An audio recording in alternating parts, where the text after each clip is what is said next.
Hi friends, నేను మీ వాసు. ఈరోజు gym లో మన షోల్డర్ డంబుల్ ప్రెస్ చేస్తారు సిట్టింగ్ అందరూ. అది ఎలా చేయాలి ఎలా చేయకూడదు నేను చేసేస్తాను. మన తమ్ముడు ఈరోజు అది చేస్తాడు, ఒకసారి చూడండి ఎలా చేయాలో. చేయనా 2 3 4 5. ఓకే, రిలాక్స్ పెట్టినాను చెప్తాను. ఇప్పుడు ఎలా చేయకూడదు చూద్దాం.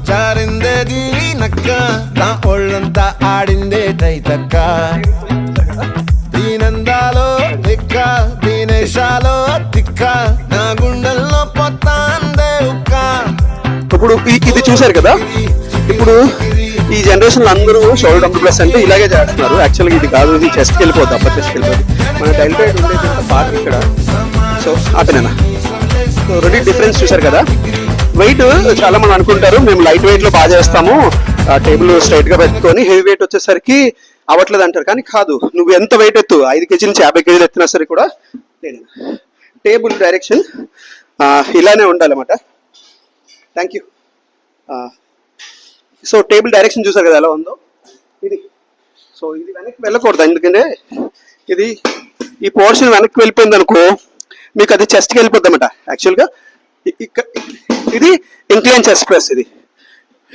ఇది డిఫరెంట్ పొజిషన్లో మనం యూస్ చేసుకోవచ్చు అన్నమాట. అంటే దీనిలో మన డంబుల్ రోస్ చేయడానికి కానీ, ఇంకా ఈ టేబుల్ మనం లాటర్స్ చేయడానికి కానీ, ఇలా రకరకాలుగా యూస్ చేసుకోవచ్చు. షోల్డర్ పొజిషన్ మాత్రం ఇది మాత్రమే, ఇలాగే చేయాలి. ఇలా కూర్చొని సీట్ కూడా ఎగ్జాక్ట్ ఇలా ఉన్నా కూడా సూపర్. ఇది ఓకే, ఎందుకంటే వెయిట్స్ ఎక్కువ ఎత్తేటప్పుడు మనకి ఇది చాలా హెల్ప్ అవుతుంది అన్నమాట. కొంచెం లీన్ అయితే దీనిలో మన డంబుల్ ఇలా పట్టుకుంటాం కదా, ఇక్కడ నుంచి ఓవర్ ది హెడ్ మన హెడ్ మీదకి వెళ్ళాలన్నమాట, ఆల్మోస్ట్ హెడ్ మీదకి. సో లేదా కొంచెం ఎంతవరకు వెళ్ళి. సో మీరు ఏం చేయాలంటే నెక్స్ట్ ఎవరైనా జిమ్లో షోల్డర్ డంబుల్ ప్రెస్ చేసేటప్పుడు ఈ పొజిషన్ చాలా ఇంపార్టెంట్. దీన్ని మెయింటైన్ చేయండి. ఇది ఎప్పుడైతే మీరు మెయింటైన్ చేస్తారో మీ డెల్టాస్ చాలా బాగా ఇంప్రూవ్ అవుతాయి అన్నమాట. ఇంకా షోల్డర్లో చాలా ఎక్సర్సైజ్ ఉన్నాయి, మీకు స్టెప్ వేసి ఒకటి ఇస్తాను అనమాట. ఏదైనా డౌట్ ఉంటే నాకు మెసేజ్ చేయండి. నాకు అవ్వకపోతే మా జగదీష్ బాబు చేయండి.